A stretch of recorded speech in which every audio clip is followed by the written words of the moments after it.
I know one of the things that every man who's addicted to porn deeply wants is inner freedom from the addiction. Not just, okay, I want to create my environment so I never come into contact with porn. I want to be able to go anywhere and not have to worry about what I see because I know that even if there's porn right in front of me, it's not going to tempt me because I have that inner peace within. Yeah. That's what we all really want is that inner freedom, not just the outer freedom. Hey, hello, friends. Taylor Chambers here. Welcome to this segment of the Porn Resilient Marriage. I'm joined today by Jeremy. Oh, I should have asked the pronunciation. Lipkowitz. Is that You got it decent? right. Okay, Yeah. right. I want to make sure I get that. So, yeah, Jeremy and I have been familiar with each other's work. And so I'm really excited that we get to connect today. Today, we're going to be talking specifically about mindfulness and how that really, I guess you would say, reinforces or even undergirds recovery work. And we'll talk about shame and some other topics. And so, Jeremy's the perfect one to talk about these things. He's a meditation teacher, a coach, and a porn addiction recovery expert. So it's kind of the perfect package for this topic in particular. Jeremy's created the Unhooked Academy Program with the Unhooked podcast um, and has trained as a Buddhist monk in Myanmar.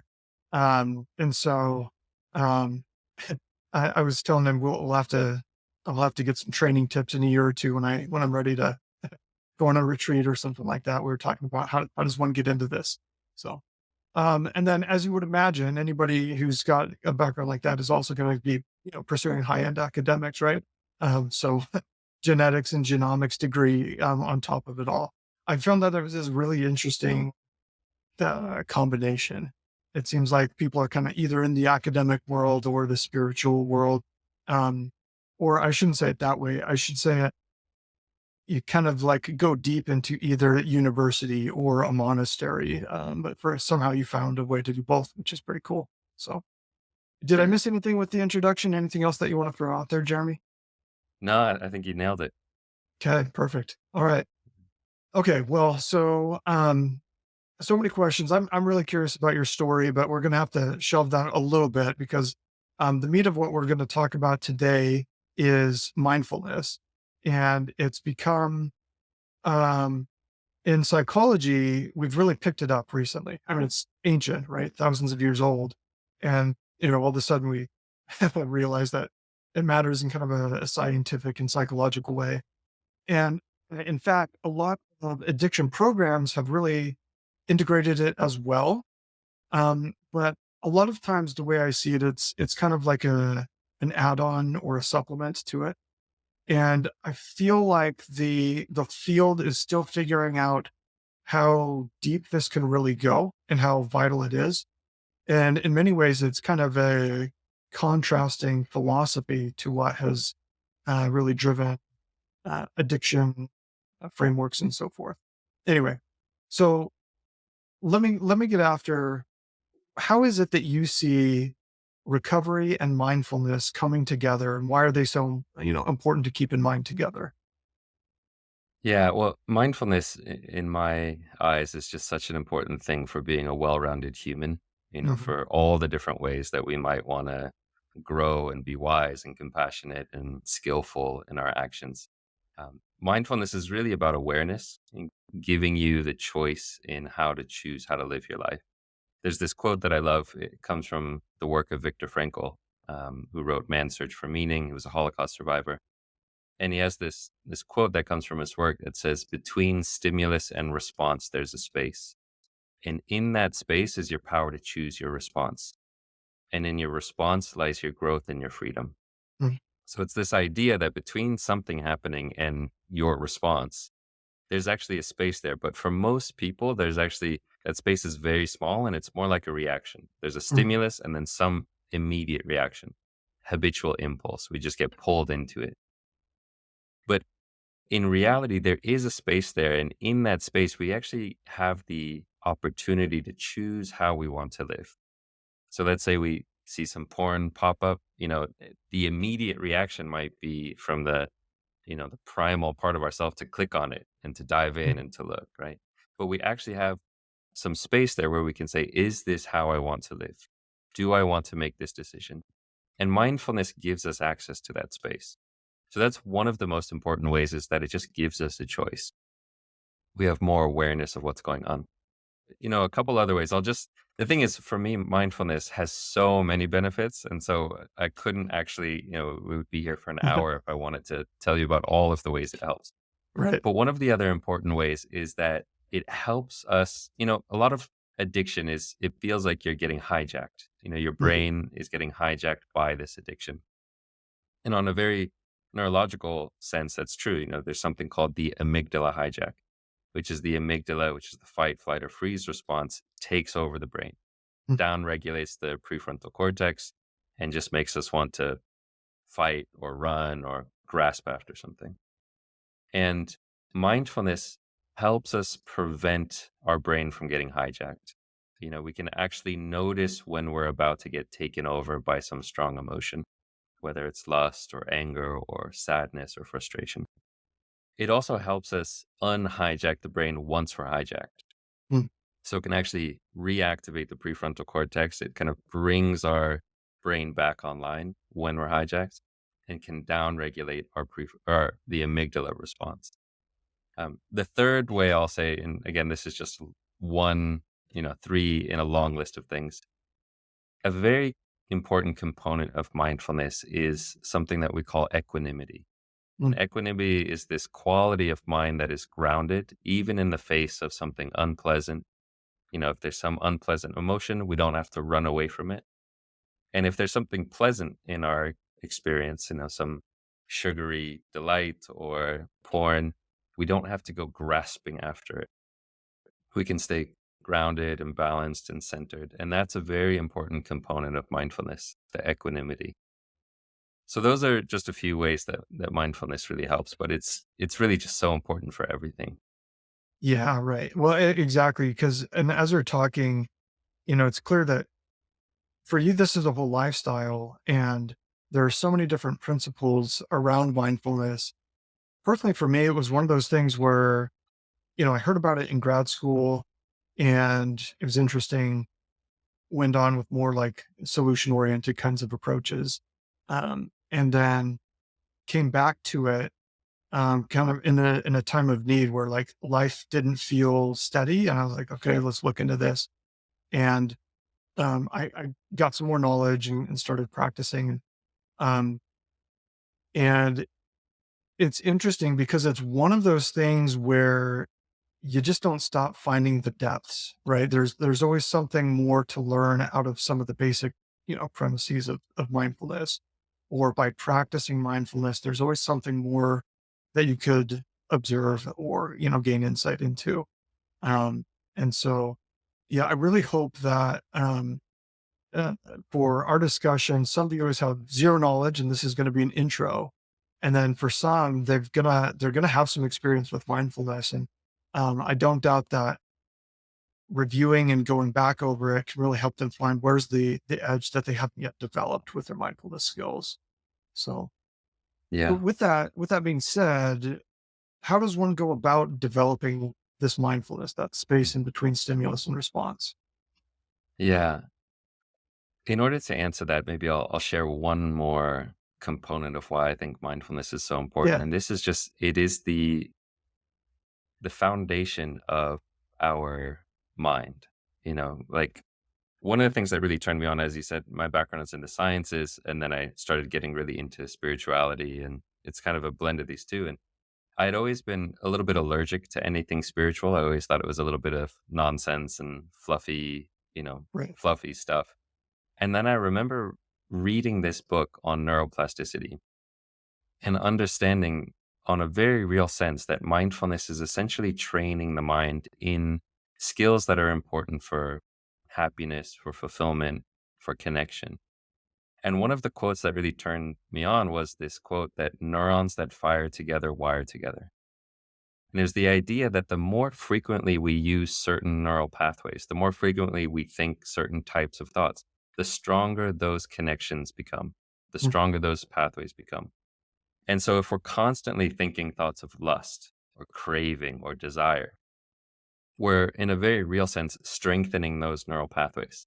And they become more and more the habitual neural pathways of the mind. Conversely, we can actually strengthen things like contentment or gratitude or appreciation or patience simply by thinking those kinds of thoughts. We strengthen those neural pathways. And so the way to cultivate more mindfulness is to simply practice it, to do it more often.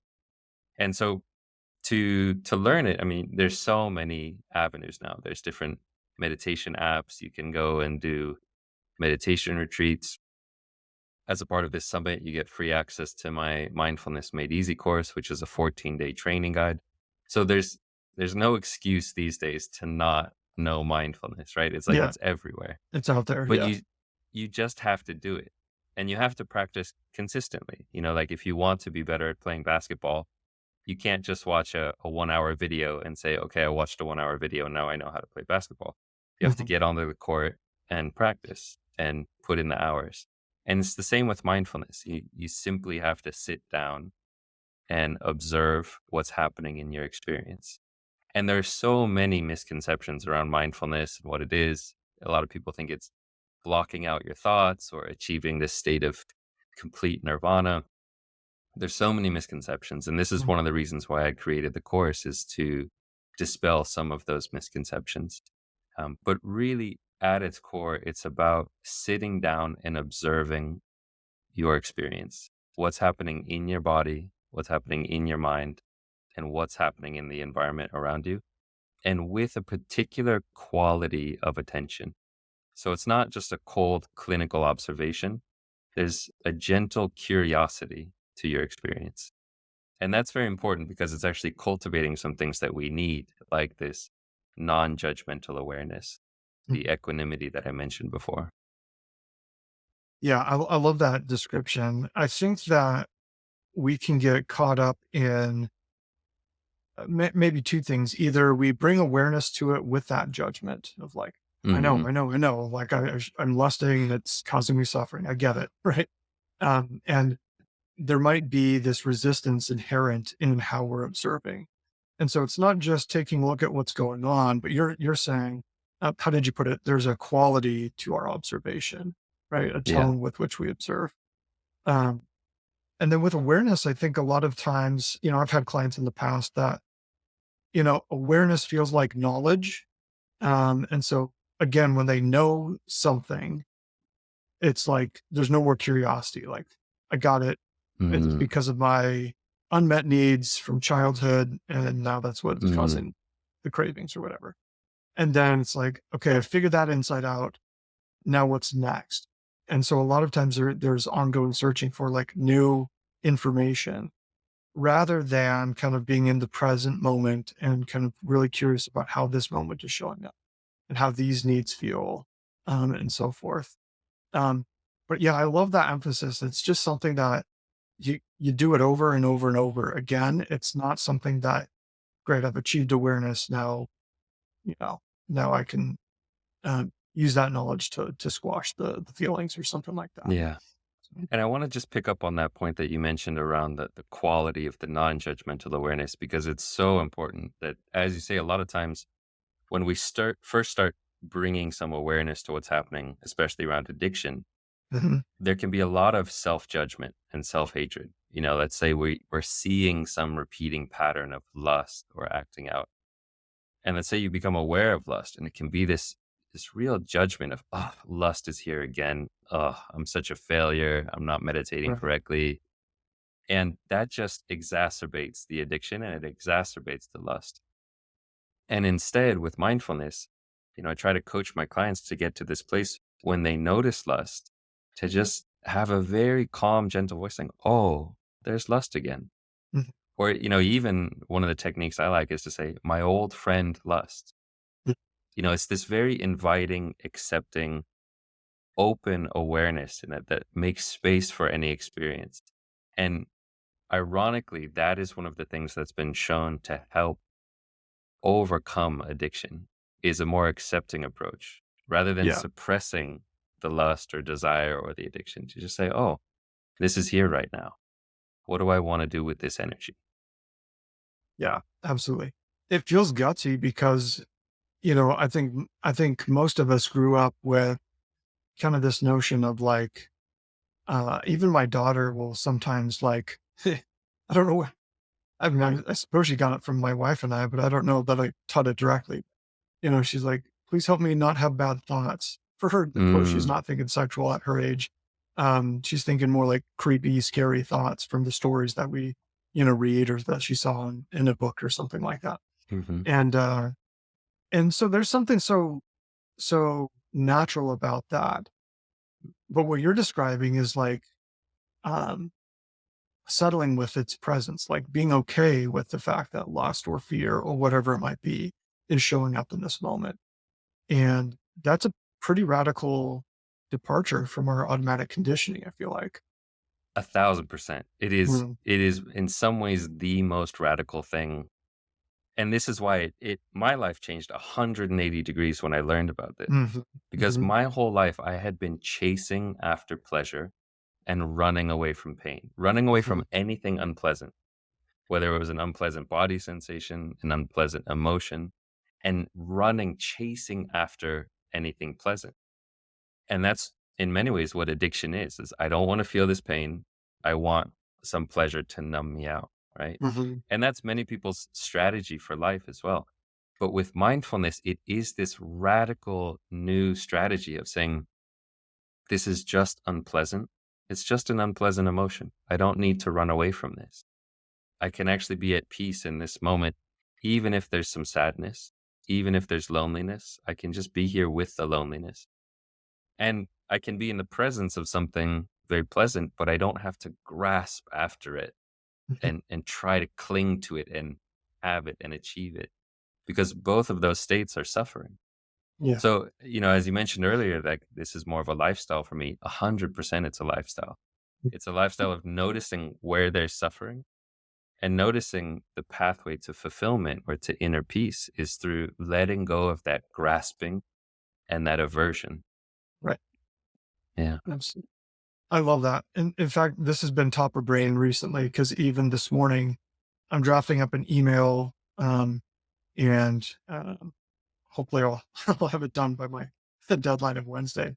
But at the time of this recording, I'm writing it about the myth or the legend, I guess you could say, of the Buddha and Mara, and how the Buddha achieved enlightenment. And um, the I won't get into the actual story right now, but the essence of the whole myth is this one of um, being uh, equanimous in the presence of kind of Mara is this figure that more or less kind of represents evil and darkness in the world.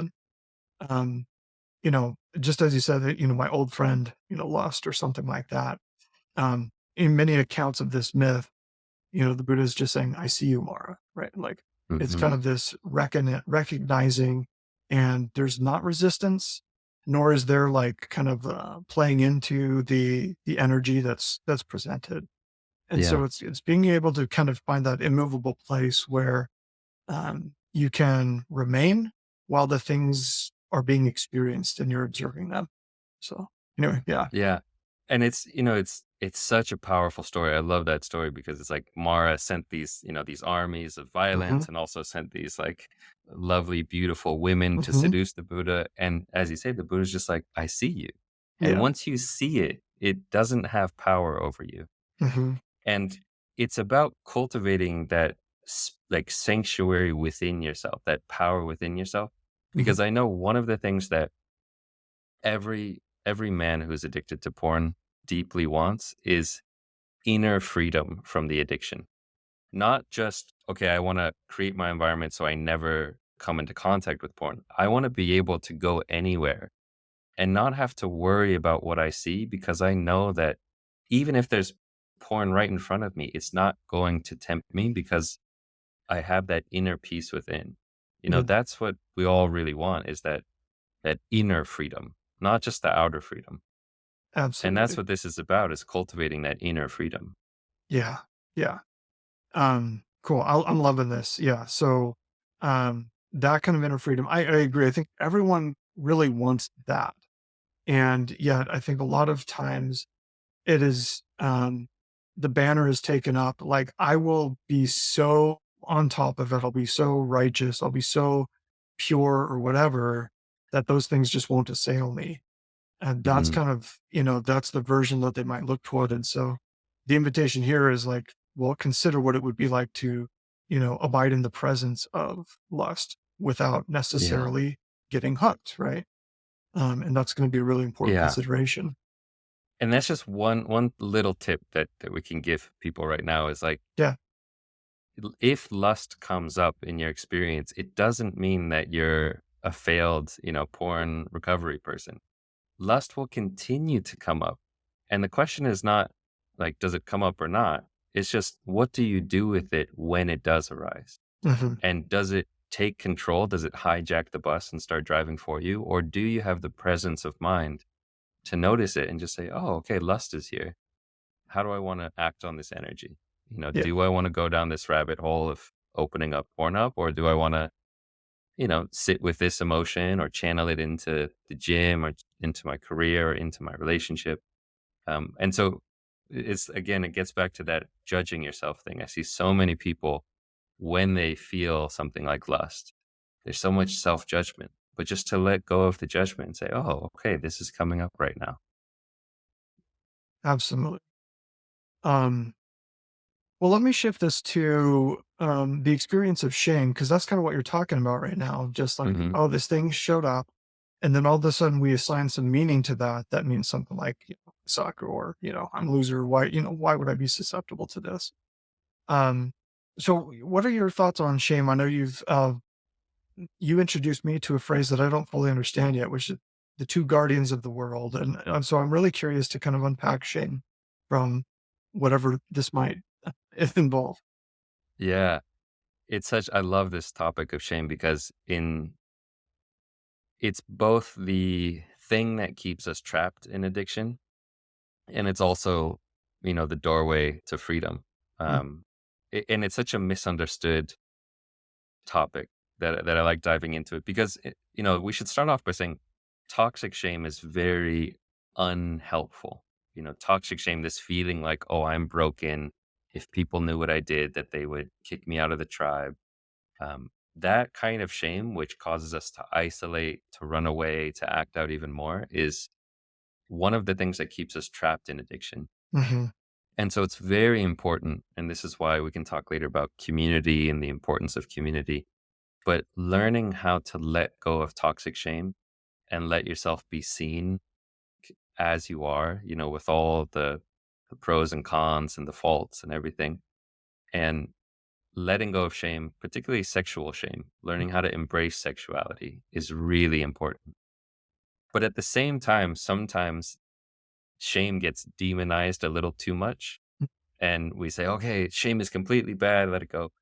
And I find it really interesting in kind of the Buddhist philosophy, there are these things called the two guardians of the world. And so, in going back a little bit more, in Buddhist philosophy, a lot of it's just about different mind states and what are some healthy mind states to cultivate and unhealthy mind states that are we want to let go of. it So these healthy or wholesome mind states, all of them are pleasant. They feel good. So things like love, patience, compassion, equanimity, they actually feel pleasant and they're wholesome for us. And all the unhealthy mind states are unpleasant. So anger, hatred, frustration, they have an unpleasant feeling tone. But there's two exceptions. So there are two wholesome mind states mm, that are good to cultivate, but they feel unpleasant to us. And these are called the two guardians of the world, and they're moral dread and moral shame. okay. So Mm, moral dread is this feeling, this fear that if I do this thing, wise people will, judge me or something like that. It's this feeling of this thing, if I do this, bad consequences are going to come.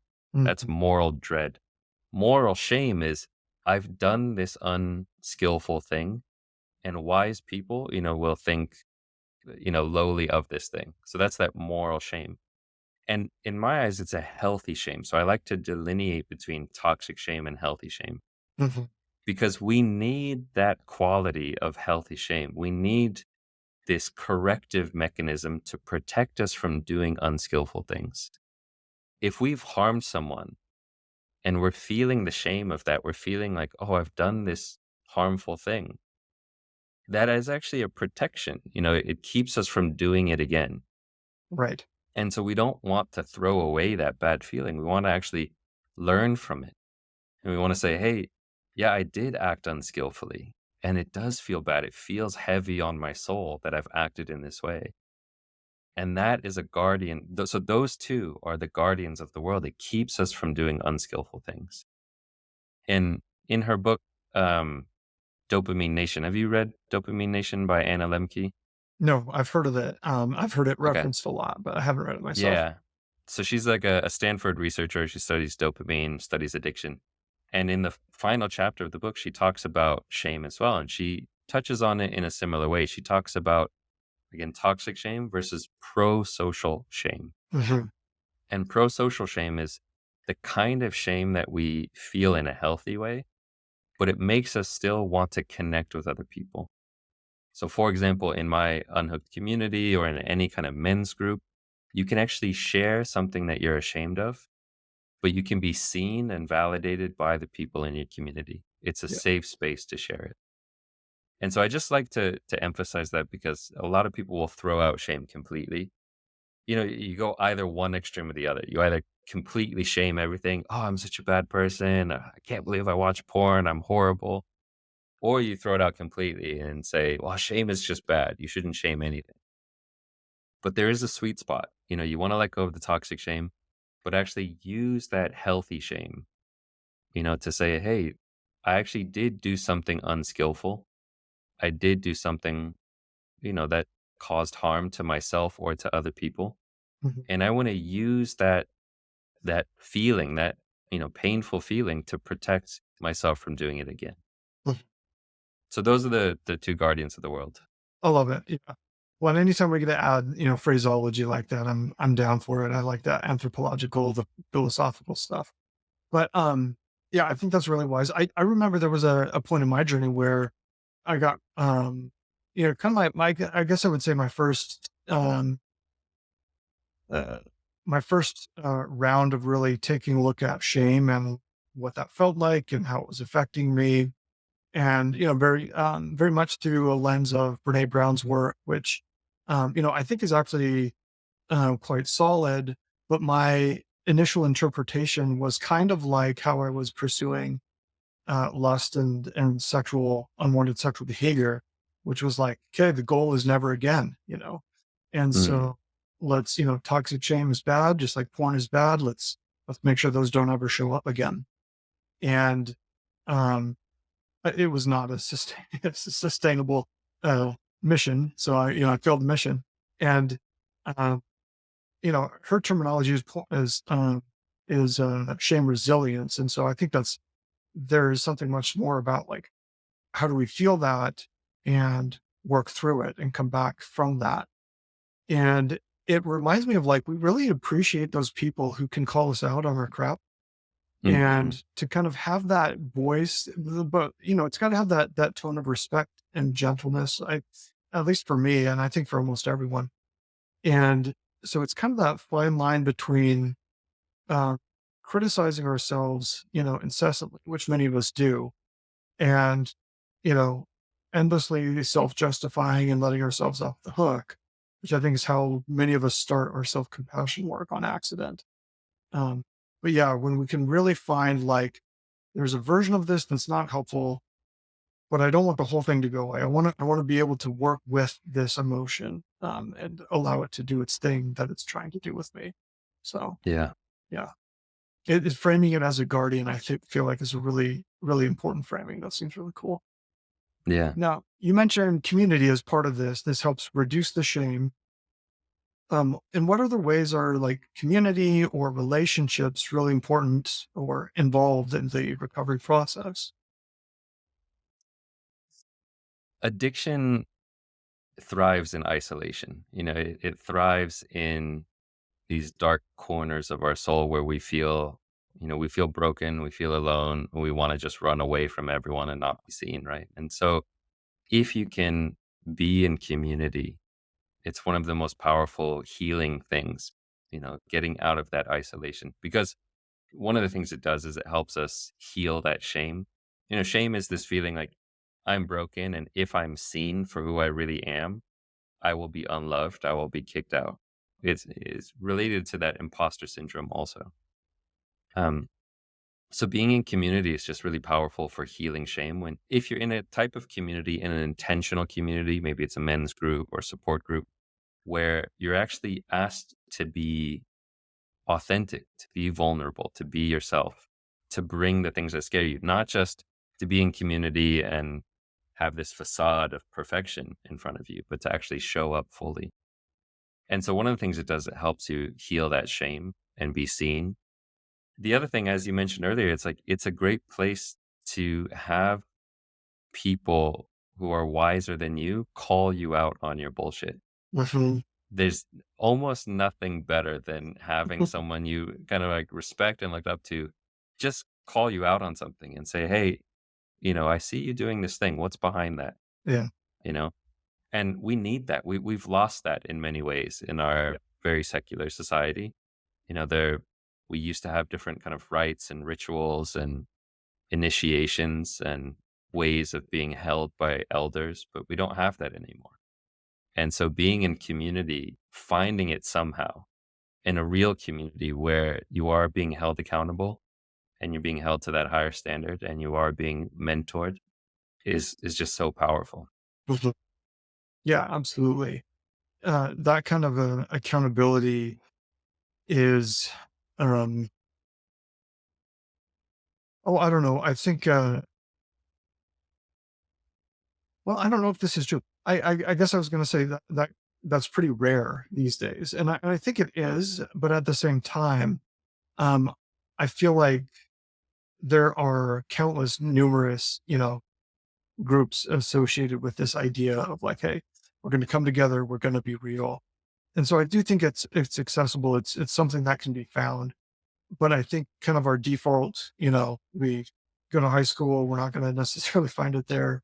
Go to college, we're not necessarily going to find it there. Join the workforce or do whatever we do, not necessarily going to find it there. It can be an easy thing to just never become involved with. Um, and church and community groups like that are often more focused on our aspirations than on our authenticity. And so they can fail to supply that um, realness that's really showing up. With some important exceptions, that's not always the case. But yeah, that community is a very rich resource for people. So And I think you're right. Your initial inclination was right. I think it is very rare in our mm, society to have these spaces. I mean, I think you and I are maybe we live in a little bit of a bubble because we're yeah, in this space. And so we're this is what we surrounding do. ourselves by, right. Yeah. But for the vast majority of society, so much of our culture is pushing people towards show up as perfect, have a beautiful Instagram feed, have a great LinkedIn profile, show Mhm. how amazing you are, don't show your faults. Don't talk about how you're struggling. And it's very hard for people to find that, and Yeah. it's uncomfortable. And I think you have to go against the stream and intentionally seek it out because it's not gonna find you. You have to really put in the effort and put yourself outside your comfort zone to get access to these kinds of communities. And so I think it is very rare to have that accountability. And accountability is so valuable in recovery. In some ways, I'd say it's more valuable than mindfulness or anything else. It's like being held accountable by other people is it's one of the biggest missing things for anyone out there who's listening who says they've tried quitting porn and they just can't. You Right. got to first ask yourself, are you getting accountability? Because doing this by yourself is just so challenging. Yeah. And if you can get accountability and just be in some kind of group or support group, it's a huge benefit. Yeah. Yeah. Absolutely. I I've done various versions of this work throughout different seasons of my career, and I feel like um those group spaces where people can come and sometimes my favorite groups were the ones where we were just starting off and nobody knew each other, super awkward, right? And everybody's just like, okay, well, we all know why we're all here, you know, but, and then there, almost always there's just one person who's like, you know, okay, like, guys, here's my story, right? But, if I'm going to do this thing, here's what, you're going to be working with, with me in this group, and they'll share their story. And then everybody else starts to kind of like thaw out. And it's just like, Mhm. oh, we can do that here. Like we can be real. And then somebody, naturally they're all going to give props to the guy. They're going to really love his vulnerability. And when that kind of culture can really gel, it makes such a big difference. And so, it's an important reflection point of like, do I have people I can show up with and share my reality with in a way Mhm. that both offer support and that accountability both? And, that can be um, hard to find and well worth the effort to seek it out. So, And that's the the perfect combination. It's like you can have the vulnerability or you can have the accountability. Sometimes you mhm, don't have them together, and that's yeah. tough. But if you bring them together, a space where you can be real and be vulnerable and talk about what's really going on, and at the same time have a community of brothers or whatever group you're in that is going to hold you to that higher standard and say, "Hey, I see you and I know you're struggling and I know you've got this. And I know you can step up and Mhm. that you can live in a healthy way." And to have people like that champion you and believe in you, that combination of the two of those things is really powerful. Yeah. Well put. Yeah, absolutely. Yeah. It can get imbalanced sometimes. And I think sometimes those groups end up kind of keeping us where we're at if we're not involved in both sides of it. So Mhm. cool. All right. Well, so I want to talk about your course, but before I do, any other ideas on mindfulness, shame, community, or anything that we missed that you wanted to throw out there? Could be that we covered it all. I don't know. I know we didn't cover it all because I feel like you and I could probably talk for 6 hours. I'm just trying to think Yeah. if there's anything like really important. I think just the most important thing, and you probably cover this all the time, in your podcast or your series, is just really understanding that if you're out there with an unwanted porn use habit or porn addiction, Mhm, whatever level it's at for you, like you're not broken. And it's part of being human. Like we are sexual beings. Like mhm, we have this part of who we are, which is so beautiful. mhm, And it's something we don't want to give up. And I think this is relates to letting go of sexual shame and embracing a healthy sexuality is mhm, to not shun your sexuality and to not think that it makes you broken or wrong. It's actually a beautiful part of being human and being alive. And so of course lust and desire is going to come up and it's not a problem. There's no indication that okay, therefore I'm broken. It's just right. are you engaging with it in a healthy and skillful way? That's the real question. Not Yeah. I shouldn't have this, I need to suppress it and repress it and push it down. It's okay, this is an energy that's powerful. How do I want to use this skillfully? How do I want to use this to bring more joy and harmony and love and fun to my life and to the lives of people around me? Yeah. And that's the real question, not like bad versus good. It's skillful versus unskillful. Yeah. So that's Yeah. I guess, the final thing I'll say. Cool. I love that. Yeah. That terminology specifically has been really, that's what I love about Buddhist thought in many regards. Just, trained mind, untrained mind, skillful versus unskillful. Those are very Yeah. different things than, good or bad. And it Yeah. gives us a little bit of like much more of a foothold to start gaining access with. So, And more breathing room. Like if it's yeah. just good or bad, then it's like the moment you do something, like quote unquote bad, it's just like, oh, I'm a bad person. Yeah. But if Convicted. it's Yeah, if it's skillful versus unskillful, it gives you more breathing room of like, oh, I'm on a journey. Like I'm training my mind to be more skillful. Yeah. I'm training my heart to live with more skill and wholesomeness. Yeah, absolutely. Awesome. All right. Well, so plenty for viewers to reflect on and take action on. And specifically as a follow up, you've included in the all access implementation bundle mindfulness made easy. Can you share a little bit more about what that is? Yeah, so this is a 14-day training guide for learning the fundamentals of mindfulness meditation. And I created it because there are so many misconceptions. I spent over a decade teaching meditation. I spent time as a Buddhist monk and have a very secular scientific background. So I feel like I brought together those two in a really nice way. Mhm. Um, and what this course does is every day there is a short explainer, somewhere around 5 minutes of explaining a new concept of mindfulness. And then there's a roughly 5 to 10 minute guided meditation. So each day you can learn a little new concept in mindfulness and then practice it in a guided meditation. And it takes you step by step to mastering the fundamentals. And so every day you can just watch one module and you really learn how to practice by yourself. So that by the end of the course, you can actually just sit down on your couch and practice on your own. You don't Yeah. need a guided meditation every time you want to meditate. Yeah. And so that's really what the course is about. Cool. I love that. Yeah. And hopefully by now you guys are seeing just how valuable that really is, that ability to sit with our own minds, bodies, environment, and bring non judgmental presence to it. So cool. Obviously, strong recommendation to check that out. So, all right, Jeremy, it's been a blast. I'm sure we'll have to stay in touch and get some Myanmar travel tips or something like that down the road. So we'll see. Definitely. But yeah, appreciate the comments on mindfulness. Again, viewers, pull one thing at least out of this that you can implement on, and um, definitely give that course a strong consideration. That would be an excellent way to spend the next 2 weeks. So, okay, Hmm. all right, we'll close out there. Thanks again, Jeremy. Thank you.